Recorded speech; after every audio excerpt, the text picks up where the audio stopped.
At yun nga no mga kabayan, pag-usapan nga po natin at panoorin ito pong paliwanag ni Atty. Libayan.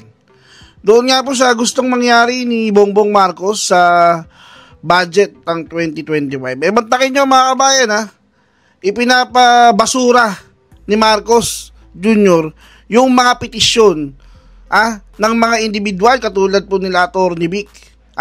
Yung pag-question po sa mga blanco na mga inserts, mga kabayan, sa mga anomalya diyan sa budget ng 2025.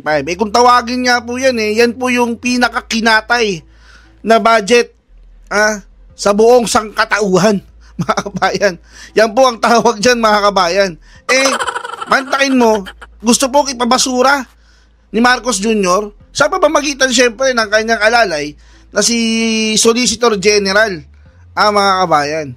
At bago nga po tayo tumuloy dyan, shoutout muna po sa mga talagang solid na nanonood po sa ating channel. Unahin na po natin si Brother Emmanuel Luzaris, shoutout idol from Davao. Si Darius Solber 9228 watching from San Diego, California. Si Madam Girly Ann Velasco watching from Greece. Yan. Si Madam Rhea Pelamor watching from Kuwait. Yan mga kabayan, maraming salamat sa solido nyong pagsuporta sa ating channel. At sa mga iba pa pong nanonood at hindi pa po nagsusubscribe, mag-subscribe na po kayo mga kabayan. Malaking tulong po yan sa ating channel.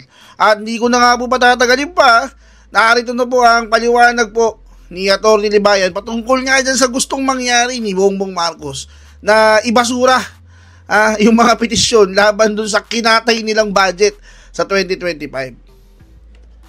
Atty. Libayan, pasok! Here.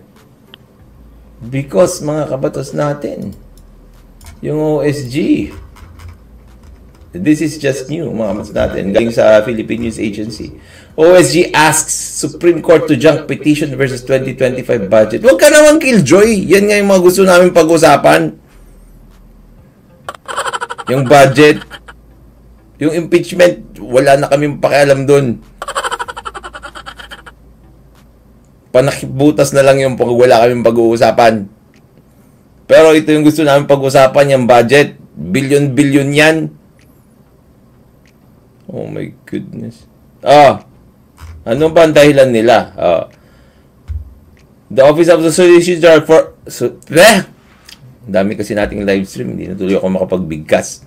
The Office of the Solicitor General has formally asked the Supreme Court to junk the petition challenging the constitutionality of the 2025 General Appropriations Act.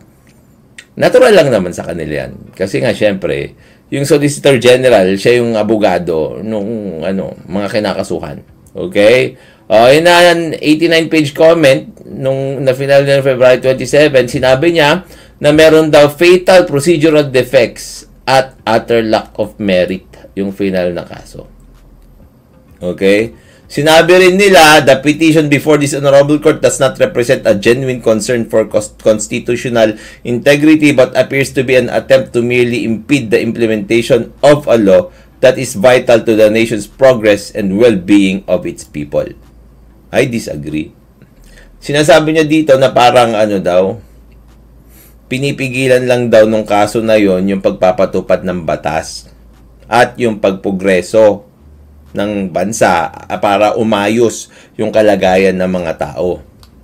Mga kabatas natin, blanco-blanco, nag-increase kayo, may congressional insertions kung saan pinagbabawal yun sa batas, tapos sasabihin mo, attempt lang yon to merely impede the implementation. Let's dwell on the merits of the case. Diba? Sabi niya, the Sojan likewise dismissed speculations daw. Speculation daw yung blanco. Sabihin mo yan kay Kimbo. Kay Representative Kimbo, inamin niya, yes, there were blanks, sabi niya.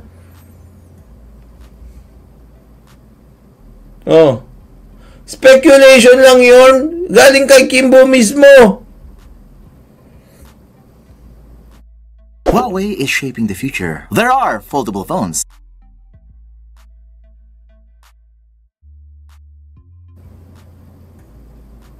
Si Kimbo ang nag-speculate. Mag-usap nga kayo. Kliyente mo rin yun. Kliyente mo rin yun, OSG. Di ba? Oh. It is the enrolled bill, not the bicameral report, which is definitive and binding on other branches of the government. Any previous version of a bill is internal to Congress and is not actionable. Wow naman! Well, ito lang ha, ang counter-argument ko dyan. Kung sinasabi mo na hindi actionable yung mga yon, so, aanhin pa natin yung maghihiring-hiring. Bakit meron tayong constitutional provisions na nagsasabi na you cannot increase the budget, you can only decrease it, or you can move it? Diba? Tapos ngayon, kung hindi actionable yon, anong nangyari doon sa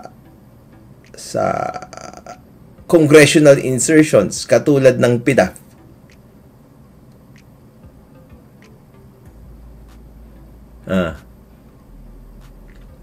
Ang basis, okay, nung ano na yon versus executive secretary Tolentino versus executive secretary ba yon? Wala na, sa sobrang dami ko kasing inisip. Anyway, basta yung basis doon sa kaso na yon, binanggit yung congressional insertions. Paano mo malalaman na congressional insertion yon kung ang basihan mo lang ay yung General Appropriations Act?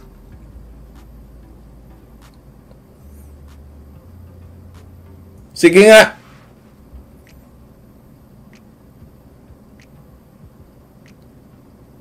Sinabi ng Supreme Court, ay hindi. Belhika. Belhika yata yun. Ay hindi. Anyway. Alam niyo naman kung ano yung rin-refer ko, no? Nalilito na ako kasi sa mga pangalan na yan, no? Pero ang konsepto nun, yung congressional insertions at saka yung nanalify yung PDAF. Di ba? Ngayon, sabi niya, any previous version of the bill is internal to Congress and is not actionable. So ngayon, ano ang basihan ng Supreme Court nung in-invalidate nila yung PDAF at yung mga congressional insertions? Kung hindi, yung mga previous version nung bill na yon. Kasi sinabi nila, congressional insertion yan. Bawal yan. Hindi kayo dapat nag-i-insert. Palo sa kamay. Dapat nga may nakulong dun eh.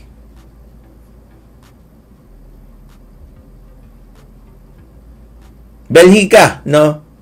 Versus Executive Secretary.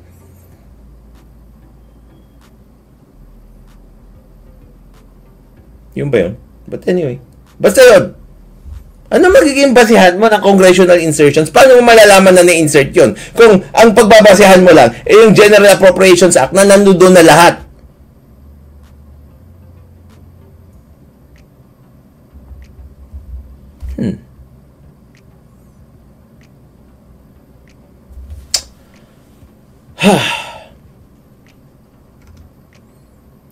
Sabi ni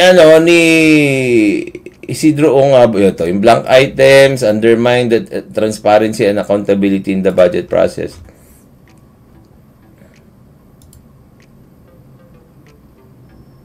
Ito, ninote niya naman yun, pero sabi niya, as previously discussed, the BCC was aware, yan yung bicameral conference committee, was aware of the final amounts to be allocated to these agencies. And the only remaining matter was the final ministerial computation of these allocations. Paano yung mga congressional insertions?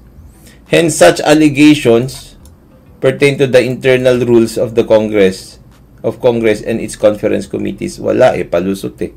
Kung meron na palang ano yun, bakit i-compute pa? Pinag-deliberation na yung mga budget na yan doon sa Kamara. Bakit magkakaroon pa ng computation? Samantalang meron ng amount yung mga yan. Napasubo sila dito.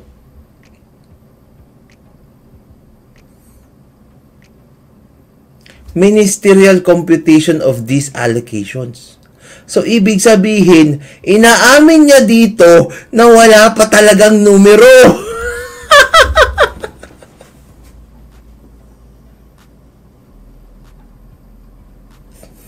Ibig sabihin, nung pinirmahan nila, wala silang idea kung ano yung amount na nandoon kasi i-compute pa nila.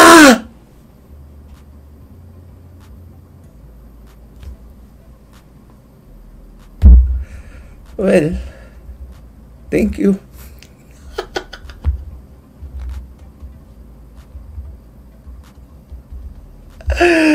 Well, thank you. Alam nyo, the computation, the word computation here is very damning. In other words, wala pala talagang amount pa yun. Iko-compute pa nila. Sabi ni Notsky, wag mo kaming tulungan.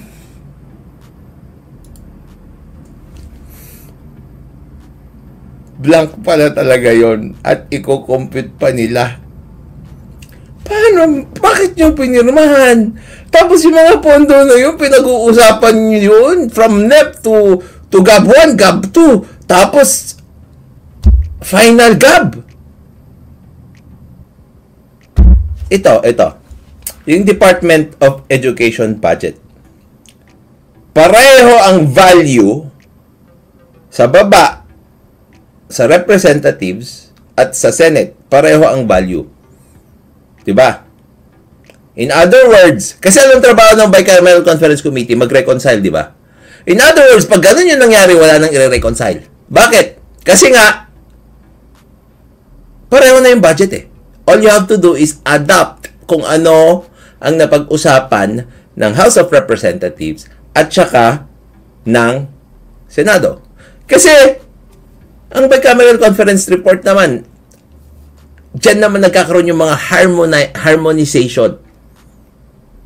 Diba? Ng GAB 1 tsaka GAB 2.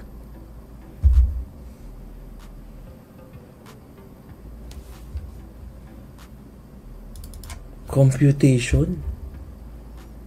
Tapos pinirmahan nyo, wala pa kayong amount?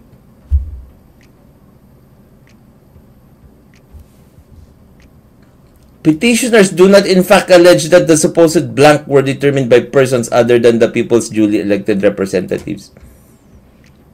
Kahit na...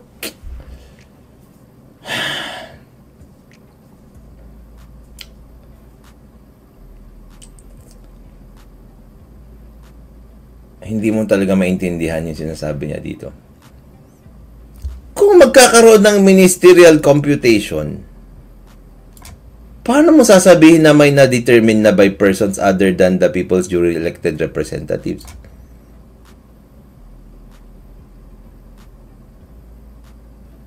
May formula ka. Wala pa yung solution sa formula. Di ibig sabihin wala pang answer. Blanco pa rin yun. You said they were determined.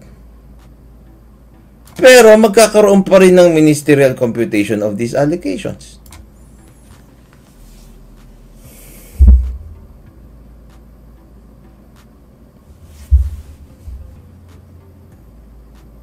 Inaaway mo yung sarili mo. Pero thank you for helping us.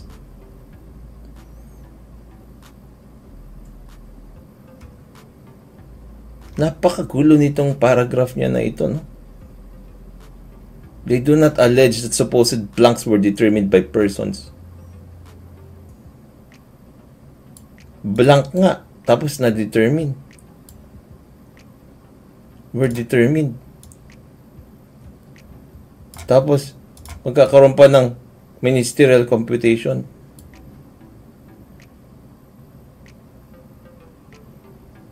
So, blanco talaga, no? It must be emphasized that the bills of this petition have already been passed into law. Congress has already ratified the work of the BCC by approving the BCC report and indicating the proper approvals, attestations, and certifications in the enrolled bill. Iba yung enrolled bill,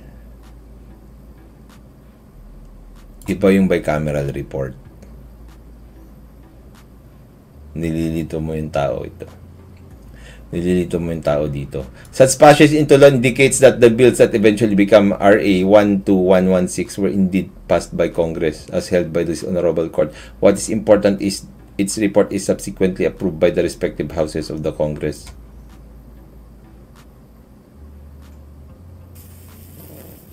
Yes, pag walang problema. Pag walang irregularity. Pero pag may irregularity, may problema.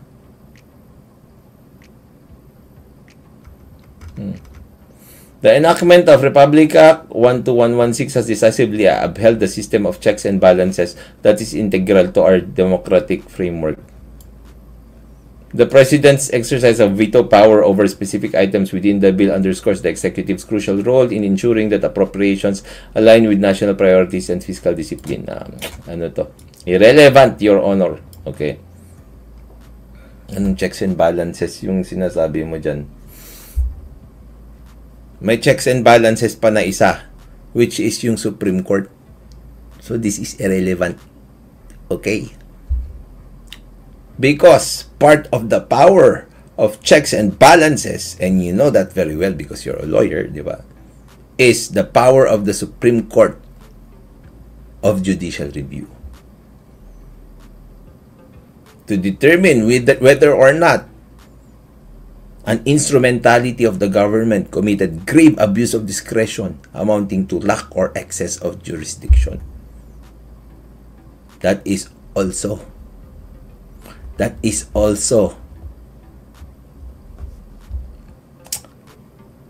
check and balance. Okay? Wala na to, hindi na kailangan yan. Anyway, yun lang, mga kabads natin. I hope you understood kung ano yung sinasabi niya, okay? And, well, pinapaliwanag ko lang naman sa inyo yan. In the position na syempre, maintindihan nyo. Tapos, syempre, positing some counter-arguments. Okay? Like I said, hindi naman ako yung nandito, so medyo fishy lang dito talaga yung sinabi niya dito. Pero thank you for saying na merong ministerial computation na nangyayari. That's a very welcomed statement. Maraming salamat mga kabatas natin at syempre tulad ng lagi yung sinasabi,